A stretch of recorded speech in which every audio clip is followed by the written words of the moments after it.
If you say Yukon to almost anyone, the first thing they think of is the gold rush, when about 30,000 men climbed the Chilkoot Pass and made their way downriver to the Klondike. Or they think of the verses of Robert Service. There's a land where the mountains are nameless and the rivers all run God knows where. There are lives that are erring and aimless and deaths that just hang by a hair. But the gold rush was just a flash in the pan. The Yukon is a river in the northwest corner of North America. It rises in the mountains just 15 miles from the Pacific Ocean and runs nearly 2,000 miles to the Bering Sea. Before the turn of the century, it provided the only practical access to a part of the country that was cut off from the outside by rugged mountains on three sides. Riverboats came up from the Bering Sea occasionally as far as Selkirk, and beyond that, you were on your own. Even before the gold rush, some traders and prospectors had come in over the Chilkoot and White Passes, and in 1898, the White Pass and Yukon Route Company began building a railway from Skagway over the mountains and around the rapids to Whitehorse.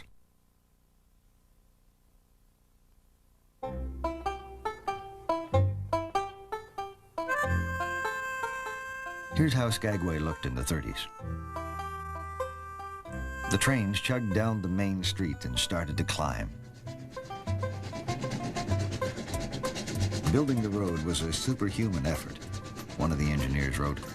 The strong winds and severe cold made the men torpid and benumbed not only their minds, but their bodies, so that after 1 hour's work, it was necessary to relieve them by fresh men. Nonetheless, only 35 men were lost from illness or accident out of 3,500 who were employed. Once, when a gold strike was rumored, 65% of the laborers abandoned the job and stampeded. But the line was eventually finished in 1900. Whitehorse became the railhead because it was the head of navigable waters. Trouble was, for 7 months of the year, the boats were frozen in. The railway company ran an overland stage to Dawson. The route was over 400 miles, with a way station every 20 miles where you could get a hot meal or a bunk for $2. The trip from Whitehorse to Dawson took from 4 to 10 days, one way, depending on the condition of the trail. In summer, the river route took only a day and a half downstream or 4.5 days upstream.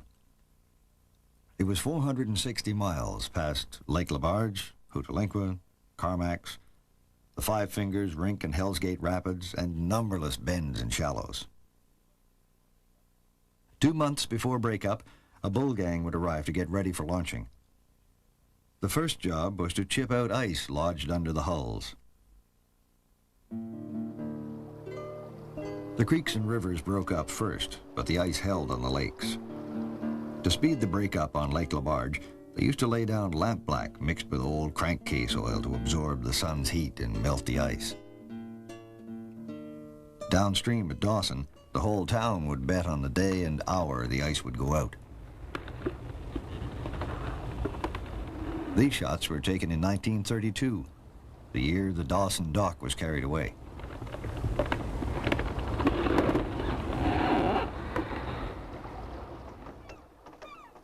Up at Whitehorse and Carcross, shipwrights and crews repaired any damage that had been done the year before.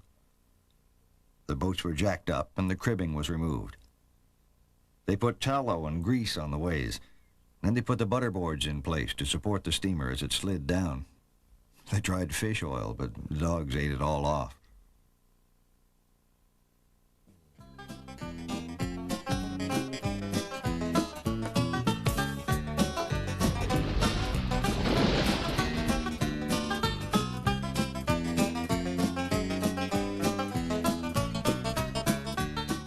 It took 3 or 4 weeks to launch all the boats, with one going down the ways every 2 or 3 days.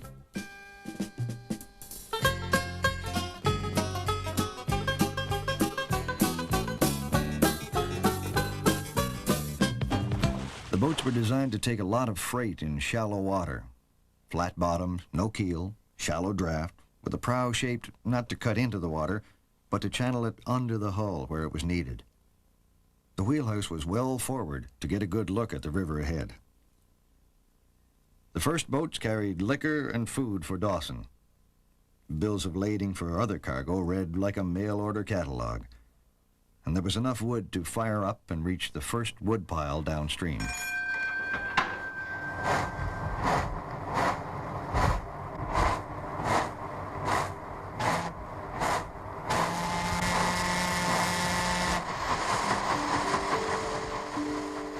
The paddle wheel was set in the stern to avoid damage, because the river was fast and the channels were sometimes very narrow.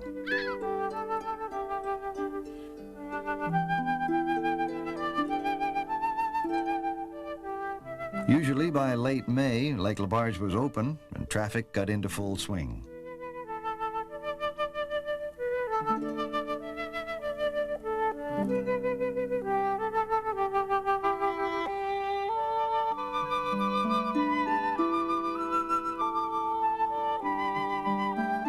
Often they pushed a barge so they could carry more freight.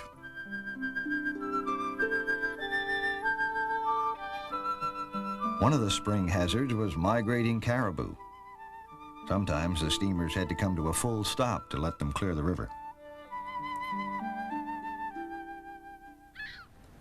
Five Fingers, an old-timer called it 5 huge rocks like sentries in midstream. First time down in spring, they'd likely put out a boat and take a look. The government did a lot of blasting on the cliffs to make the passage safer.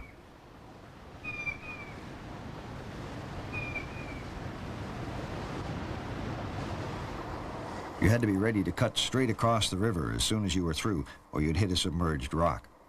This brought the stern very close to the cliff, and more than one boat had her upper housework damaged. Every 50 miles or so there'd be a wood pile, depending on the amount of wood needed for certain stretches of the river, and also, of course, on a safe depth of water and a convenient bank height.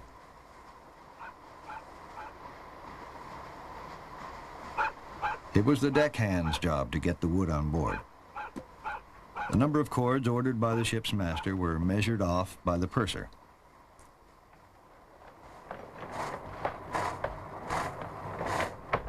Each cartload was about 1/3 of a cord, and it took about a cord an hour to keep the paddle turning at roughly 22 revolutions per minute, which was about right so that you'd be pushing water and not air. The riverboats were the lifeline in summer, with stops all along the shore.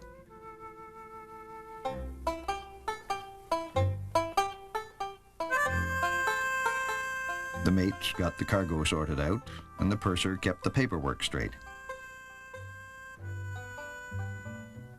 Sometimes there'd be an Indian trapper moving his dogs and gear down the river. Or an old-timer who'd been outside and would come home. There are hardships that nobody reckons. There are valleys unpeopled and still. There's a land, and it beckons and beckons. And I want to go back, and I will. A sharp bend with fast water could cause you trouble.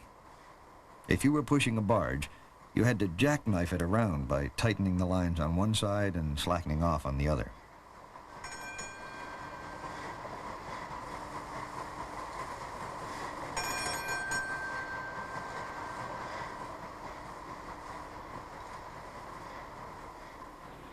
Sandbars and channels were always shifting with the current. Bill Bromley, the master of the Klondike, said, "After years of experience in this kind of work, you get so that you can read the water. Different whirlpools indicate different depths of water. That's what we're continuously on the lookout for. You've got to be on your own when you're on these rivers." 36 hours after leaving Whitehorse, Dawson City.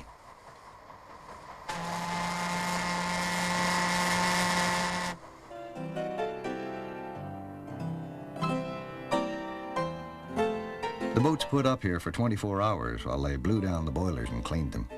The crew got some rest. They got mighty little sleep on the way down. There was lots doing in Dawson in the 30s. It was a prosperous place, maybe 2,000 people. East of the city, they were still mining gold. One of the biggest dredges in the world was working on the creeks at that time.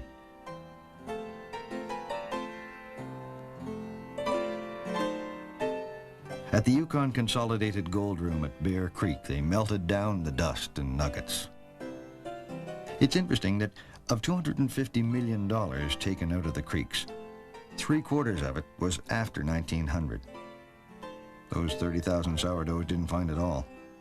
But it didn't take much space on the steamers to carry the gold bricks out. So when they struck rich loads of silver and base metals in the Mayo district, it was a great thing for the White Pass and Yukon route. Several mines were opened, and there was pretty heavy investment in plant and equipment.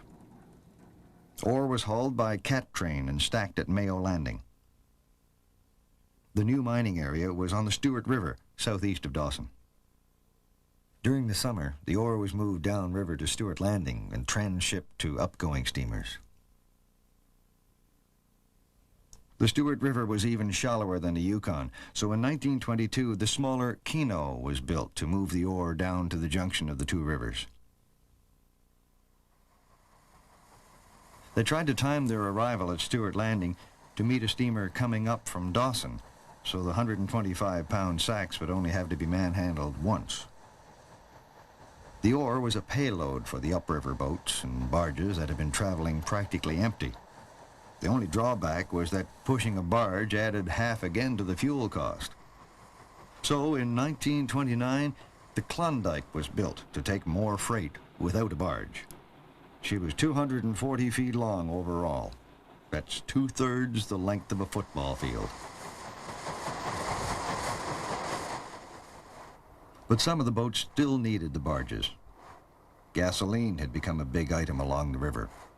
A wood contractor might be moving his whole operation. And there was always the general cargo.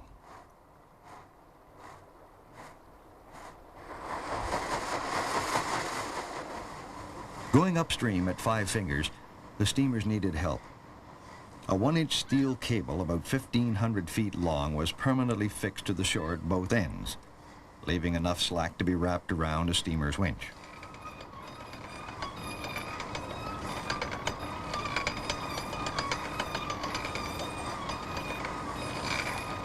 The first mate was in charge of the action on deck while the vessel was being lined up between the cliffs. The operation took about half an hour, and probably an extra cord of wood.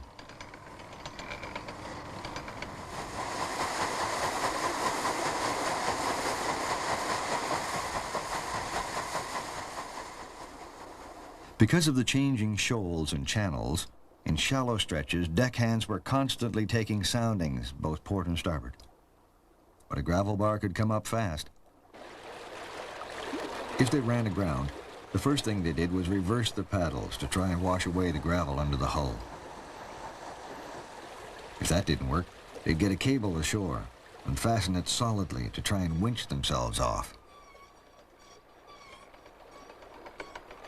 Sometimes they had to put out as much as 10,000 feet of cable.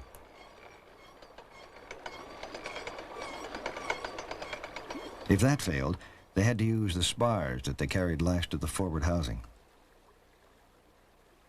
Depending on whether they were trying to get off sideways or straight, they'd put one or both spars over the side through a metal collar.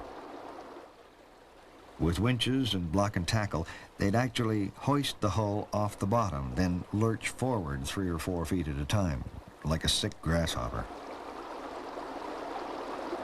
This operation could take up to 36 hours, and it used a lot of wood, so that no matter how tired the crew were, they'd have to wood up at the next wood pile. There was grounding, and there was grounding. That's the Casca in 1936. In the same year, the Klondike was holed coming around a point near Hootalinqua and sank in a few feet of water. No lives were lost, and the superstructure and machinery were salvaged to be used in the construction of Klondike II. She had the same broad beam for freight and square knuckles to prevent side-slipping.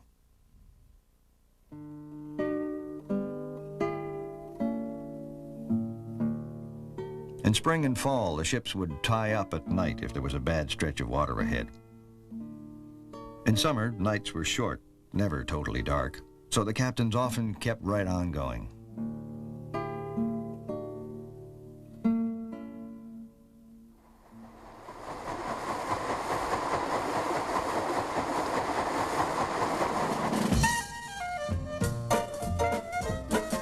Though the Klondike didn't carry many passengers, the tourist trade up and down the river and in the lakes above Whitehorse was important to the economy.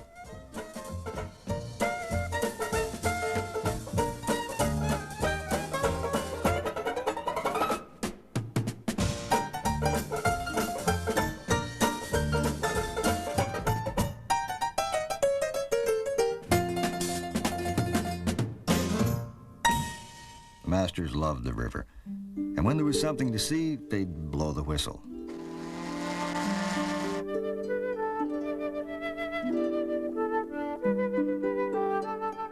Sometimes a wood raft would float by, or a local fisherman would be out with his fish wheel catching salmon and grayling.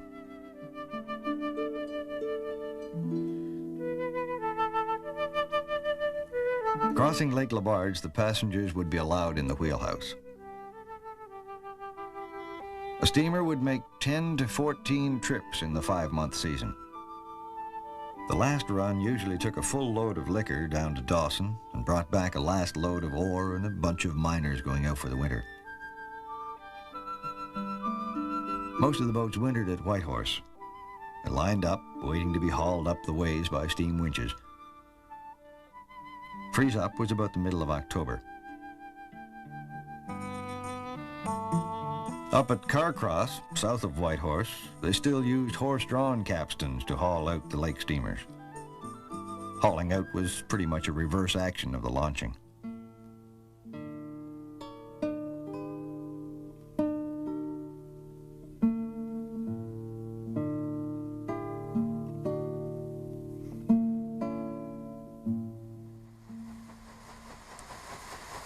Now, of course, we've got airlines and highways with big 18-wheelers rolling in winter and summer. But it'll never be like it was in the days of the riverboats.